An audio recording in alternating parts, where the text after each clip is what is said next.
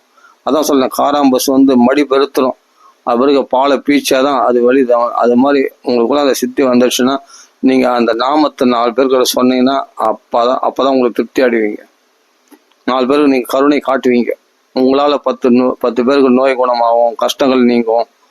இது துக்குடி பாட்டின்னு ஒரு பாட்டி, அவங்க நாமத்தை வந்து கோடிக்கணக்கா ஜெபிச்சு சேர்த்து வச்சிருந்தாங்க. அவங்கள வந்து பல பேருக்கு அந்த நாமத்தை கொடுத்தாங்க ஃப்ரீயா. ஏன்னா அந்த தபஸை தனமாக கொண்ட அந்த தனமத்தை 4 பேருக்கு கொடுத்த உடனே அப்போதான் அவங்களுக்கு தபஸ் குறையாது, இன்னும் அதிகமாக சேர்ப்பாங்க, திருப்பி நாம சொல்லுவாங்க. அது மாதிரி நீங்கள் நாம நிஷ்டையில் இருந்தீங்கன்னா நமக்கும் அது மாதிரி பல நன்மைகள், மிராக்கிள்ஸ்லாம் ஒன்றுமே கிடையாதுங்க, ஈஸியாக நடக்கும். ஆனால் அதை விட நாமத்துடைய நோக்கமே கிருஷ்ண பிரேம, ராம பிரேம, பகவானுடைய பிரேம தான். பகவானிடத்துல உண்மையான அன்பு, அந்த உண்மையான பக்திக்கு அழைத்து செல்வதற்கு தான் நாமம். புரியுதுங்களா? உங்களுக்குள்ள தூங்கி கிடக்கிற அந்த நாமம் வந்து ராம உணர்வு உனக்குள்ள தூங்கி இருக்கு இல்லையா? ராமருக்கு உங்களுக்குள்ள ரிலேஷன்ஷிப், பக்தனுக்கும் பகவானுக்கும் உள்ள ரிலேஷன்ஷிப் என்ன? பகவானுடைய அம்சம் நீ, பகவானை போல சச்சிதானந்த சொரூபன் நீ. அதை மறந்துருக்க இல்லையா? அந்த உணர்வை தட்டி எழுப்பிடும். பகவான் உனக்கும் உள்ள நெருங்கிய உறவானது அதிகமாக பிணைக்கப்படும், அது ராம நாமத்தினால இணைக்கப்படும். ஆஞ்சநேய சுவாமி உங்களோட பேசுவார், ராமர் உங்களோட பேசுவார், பகவத் சாட்சாத்காரம் உண்டாயிடும். அந்த சீதாராமன் நம்மளோட பேசுவாங்க. இந்த நிலை வானவா, இதுக்கு ஆசைப்படணும். அப்போதான் உலக ஆசைப்பட மாட்டேன். ராமரை தரிசனம் பண்ணணும்னு ஆசைப்பட்டா மற்ற விஷயங்கள் பகவத் தரிசனம் பண்ணணும், அதை பார்க்கணும், இதை பார்க்கணும், யூடியூப் பார்க்கணும், அதை பார்க்கணுன்ற அந்த தரிசனங்கள்லாம் உங்களுக்கு அந்த தரிசனம் பண்ணுன்ற ஆசையெல்லாம் விட்டுப்படும். அது ஆஞ்சநேயரே நம்மளுக்கு ஃபுல் ஹெல்ப் பண்ணுவார். ஆஞ்சநேயரே குருவா இருப்பார் ராமநாமத்தை சொல்றவங்களுக்கு. சர்வ மங்களங்களும் கூடும். அப்போ இப்ப நம்ம செய்ய வேண்டியது என்னன்னா ஒன்னே ஒன்று தான். யார் என்ன சொன்னாலும் இதை விட அந்த நாம வசதி, இந்த நாம வசதி, அது வசதி, இது வசதி 1000 பேர் சொன்னாலும் திரும்பியே பார்க்கக்கூடாது. இந்த பாராயண வசதி, அந்த பாராயண வசதி, இந்த தபஸ் வசதி, இந்த தியான வசதி, எங்க குருநாதர் வசதி, அது வசதி, இந்த ஸ்தாபன வசதி அப்படின்னு அந்த தீர்த்த யாத்திரை போகலாம், இந்த கோயில் போகலாம், அப்பதான் பலன் கிடைக்கும், இதுதான் அங்க சாநித்தியமா இருக்குது, அங்க போனா உங்களுக்கு கிடைக்கும், இந்த குருநாதர் போனா உடனே பலன் கிடைக்கும், இந்த மந்திரத்தை சொன்னா உடனே பலன் கிடைக்கும், உடனே இந்த ஜபம் இந்த ஸ்தோத்திரங்களை படிச்சு அவனுக்கு பலன் கிடைக்கும் அப்படின்னு. இப்ப நான் சொல்றது எல்லாம் ஒன்னொன்னா அப்படியே மனசுல பதிய வச்சுங்க. நான் சொல்றது ஒன்னொன்னும் ஒரு சாதனைகள், ஒரு விஷயங்கள். அந்த ஒவ்வொரு விஷயத்துல மனசு மயங்கும். அந்த மனசு மயங்கிற மனசை தொடப்பட்டிலே அடிக்கணும். அந்த மயங்கிற மனசை தொடப்பட்டிலே அடிச்சு அந்த மனசை அடக்கி ராம நாம நிஷ்டையில இருக்கும்படி செய்யணும். அப்படி யார் செய்யறாங்களோ அதுக்கு பிறகு அந்த ஸ்தோத்திரம் படிக்கலாமா, இந்த படிக்கலாமா, அந்த கோயிலுக்கு போகலாமா, இந்த கஷேத்திரம் போகலாமா, அந்த குரு இடத்துல இந்த சாமியார் இடத்துல போகலாமா, அங்க போய் டொனேஷன் கட்டலாமா, இங்கே பணம் கட்டினாதான் பலன் கிடைக்கும், அந்த புண்ணியத்தை சம்பாதிச்சலாமா, இந்த தானங்கள் பண்ணாதான் நம்மளுக்கு புண்ணியம் கிடைக்கும், அப்படி இப்படின்னு எல்லா புண்ணியங்களும், எல்லா தான பலனும், எல்லாத்துடைய புண்ணியங்களும் எல்லாம் ராமநாமம் குத்துறோம். இந்த நம்பிக்கையில, இந்த திருட நம்பிக்கை நமக்கு வரல, பகவானையே நேர்ல காட்டி குத்துறோம் ராமநாமம் அப்படின்ற ஒரு நிஷ்டை வரணும். இதுக்கு மாறி மனசு சிந்திக்குதுன்னு சொன்னா அப்ப தப்பான வழியில ஒண்ணு நடத்துது மனசு அப்படின்னு தெரிஞ்சுக்கோ. அவ்வளவுதான். இந்த நாம நிஷ்டையில இருக்கிறத தவிர வேற அந்நியமா உன்னை சிந்திக்க வைக்கிற மனசை தொடக்கட்டில அடிக்கணும். அந்த மனசை அடக்கி ராமநாம நிஷ்டையில ஈடுபடு, ராமநாம நிஷ்டையில ஈடுபடுன்ற அடின்னு அடிச்சு அந்த மனசை ராமநாம நிஷ்டையில ஈடுபடுத்தணும். மனம் பொல்லாதது, ஜாக்கிரதை. அவ்வளோதான். நான் நிறைய சொல்ல விரும்பல, ஏன்னா சொன்னதே தான் திருப்பி சொல்கிறோம். இருந்தாலும் புரிஞ்சுக்கணும், அவ்வளோதான். மாயை எப்படி வேணா விளையாடும், இப்படியும் விளையாடும் அப்படியும் விளையாடும். உன்னையே தவறு செய்ய வைக்கும். அப்போ ஐயோ நீ இந்த தவறு செய்யக்கூடாது அப்படின்னு சொல்றதும் அதே மனசு தான். இந்த மனசு தான் மாயை. தவறு செய்ய தோணுதும் பத்தியா அவனை இப்படி சொல்லிட்டாங்களே இப்படி பண்ணிட்டாங்களே உடனே போய் அவனை தண்டி அப்படின்னு உடனே தண்டிக்க செய்யும். அடுத்த நிமிஷம் வருத்தப்படுவோம், அதை செய்யக்கூடாது பத்தியா உன்னை யாரு செய்ய சந்த அப்படின்னு சொல்றதும் அதே மனசு தான். அதனால இந்த மாயை எப்படி வேணா இப்படியும் விளையாடும் அப்படியும் விளையாடும். உண்ட வீட்டுக்கு ரெண்டகம் பண்ணும் மனசு, புரியுதா? உன் கூட இருந்துலே கொடி பறிக்கும். அதனால இதை நம்பாத, ராம நாமத்தை நம்பு, அவ்வளவுதான். வாக்கு இருக்கு, நாம இருக்கு, பின்பு கவலை எதற்கு? நம்ம நினைச்ச மாதிரி மனசு நம்ம இஷ்டப்படி நினைக்கிறதில்ல, அது நினைக்கிறபடி நம்ம போகாம இருக்கணும், அவ்வளவுதான். மனசு நம்ம இஷ்டத்துக்கு கிடையாது. நம்ம உடம்பு உறுப்புகளை நம்ம இஷ்டப்படி செயல்படுத்தல. ஒன்னே ஒண்ணு, இந்த வாக்கை மட்டும் நம்ம நினைச்சதை பேச முடியுது. இதனால அப்ப நாம சொல்லணும்னு நினைச்சா சொல்ல முடியுது இல்லையா? அதை பயன்படுத்திங்க, அவ்வளவுதான். அதுதான் பெரிய பலமே. பகவான் அதை மட்டும் கெடுக்கல. மனசுலாம் நம்ம இதை நினைக்கூடாதுன்னா அதான் நினைக்கும் அதிகமா. மனசு நம்ம கண்ட்ரோல் இல்லை, ஆனா வாக்கு மட்டும் நம்ம கண்ட்ரோல்ல பகவான் வச்சிருக்கான். நான் ராமநாம சொல்ல நினைச்சா சொல்ல முடியும். மனசு ஒண்ணு நினைக்கூடாதுன்னு சொன்னா அதுதான் அதிகமா நினைக்கும். அது நம்ம கண்ட்ரோல் இல்லை, ஆனா வாக்கு நம்ம கண்ட்ரோல் இருக்கு. இப்ப அதனாலதான் ஜிஹ்வாக்கரே நாம துப்பியம். அப்ப நாமத்தை நம்ம சொல்லிட்டே இருந்த நாக்கு நுனியில பகவானுடைய அருள் பரிபூர்ணமா கிடைக்கும்.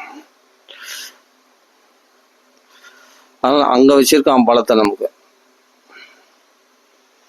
இதே நாக்கு தப்பா பேசிச்சுன்னா அது பாவத்தை செய்வோம். இதே நாக்கு நாமத்தை சொல்லிச்சுன்னா அது பாவத்தை போகும். அதனால தொடர்ந்து ராம நாமத்தை இடைவிடாமல் சொல்லிட்டே இருங்க. என்னப்பா இது சோதனைகள் கொடுக்குமா, அது கஷ்டத்தை கொடுக்குமா, அது கொடுக்குமா, இல்லை நம்ம பலன் கிடைக்குமா, பலன் கிடைக்காதா, இதெல்லாம் யோசிக்கிறது உன் வேலை கிடையாது. உன் வேலை நாம சொல்றது மட்டும்தான். அது பலன் கொடுக்குமா கொடுக்கூடாதா, எந்த டைம்ல உனக்கு என்ன வேணும், என்ன செய்யணும், எப்படி பண்ணணும், அதெல்லாம் ராமநாமம் பார்த்துக்கும். அது உன் வேலை கிடையாது, அது ராமருடைய வேலை. ராமர் வேலையை நம்ம எடுத்துக்கணும்னா ராமநாமம் சொல்ல மாட்டேன். நீ ராமநாமம் சொல்றது மட்டும் செய்தா ராமர் உன் வேலையை எடுத்துப்பாரு. உனக்கு நீ செய்ய வேண்டிய வேலை ராமர் செய்வார். உனக்கு என்ன பண்ணணுமோ கரெக்டா பண்ணுவார் அப்படின்னு புரிஞ்சுக்கணும். அதனால இந்த திட விசுவாசம் வேணும். ராமர் நமக்கு தீமை நினைப்பாரா? இல்ல நாம நிறைய சொன்ன சோதனைகள் வருமா, பிரச்சனைகள் வருமா, தண்டனை வருமா, கஷ்டம் வருமானா, அதெல்லாம் உனக்கு எதுக்கு? அது வந்தா அதை சமாளிக்க போறது பகவானே. அப்படியே தண்டனைகள் வந்தா சோதனை வந்தா அதை சமாளிக்க போறது பகவானே. உனக்கு என்ன சக்தி இருக்குது, நீ சமாளிக்க மாட்டேன்னு பகவானுக்கு தெரியாதா? அப்ப நாம கை விட்டுருமா? கலியுகத்துல நாம ஒண்ணுதான் கதின்னு சொல்லியிருக்கு. இதை தவிர கதியில் அந்நியதான், வேற கதி இல்லைன்னு சொல்லியிருக்கு. அப்படின்னும் போது அது எப்படி உனக்கு கை விட்டுரும்? அது உனக்கு கை கொடுக்குமே தவிர கைவிடாது, காப்பாற்றும். சோதிக்கும் சோதிக்காது, இது பண்ணும் போதாது உன்னை ஸ்மூத்தா அழிச்சு போகும். ஃபர்ஸ்ட் போர் அடிக்கும், சில சோதனைகள் வர மாதிரி இந்த கலிபுருஷன் காட்டுவான். இல்லாட்டி தேவர்கள் உன்னை சோதிக்கிறதுக்காக அப்படி இப்படி பண்ணுவாங்க. அதுக்கெல்லாம் நீ அசைஞ்சு கொடுக்கவே கூடாது. நீ பாட்டுக்கு நாம சொல்ல வேண்டியது மட்டும்தான் உன் வேலை. மற்றதெல்லாம் நாமத்துடைய வேலை, நாமினுடைய வேலை. அவன் பார்த்துப்பான். உன்னை புத்தி குழப்பம், அது பண்றது இது பண்றது, உனக்கு என்ன வேணும், சத்சங்கம் வேணுமா வேணாமா, உனக்கு குரு வேணுமா வேணாமா, உனக்கு பணம் வேணுமா வேணாமா, எதுவுமே தேவையில்லை. ராமநாமே குருவா வந்து நிற்கும், ராமநாமே சத்சங்கமா நிற்கும், ராமநாமே தனமா வந்து நிற்கும், ராமநாமே உனக்கு எல்லா சந்தோஷத்தையும் கொடுக்கும். இதில் நம்புறீங்களா? இதுதான் சத்தியம். சத்தியகே சத்தியகே ராம் நாம் சத்தியகே. சரி, பூர்த்தி பண்ணிப்போம். நம்ம ஏற்கனவே நம்ம சொல்லியிருக்கோம், இருந்தாலும் இன்னொரு தடவை சொல்லணும்னு ஒரு ஆசை. பரவாயில்ல, இவ்வளோ பேர் நீங்கள் இந்த ராமநாமம் நிஷ்டையாக இருக்கிறீங்கன்னா இன்னும் கொஞ்சம் பூஸ்டர் குத்த மாதிரி இருக்கும்னு சொல்லிதான் இப்போ நம்ம இந்த உபன்யாசம் பண்ணது. இதெல்லாம் நானா சொன்னது கிடையாது, மகான்கள் வாக்களை கேட்டது, அதை அனுபவிச்சு அடியனம் பார்த்தது. அதுதான் உங்களுக்கு இப்போ நம்ம உபன்யாசமாக சொல்லியிருக்கோம். அவ்வளோதான். இது பிறகு உங்கள் இஷ்டம், நீங்கள் எப்படி பண்ணுறீங்களோ பண்ணுங்க, அவ்வளோதான். ராம உங்கள் இஷ்டம்னா ஒரே இஷ்டம்தான், ராமர் இஷ்டம் தான் நம்ம இஷ்டம். ராம நாம சொல்றது மட்டும்தான். ఓకే. రామ రామ రామ రామ రామ రామ శ్రీ రామనామ సంగీతం కి జై. ఆంజనేయ స్వామికి జై. సకల సాల్మడికి జై. రామ రామ రామ రామ రామ.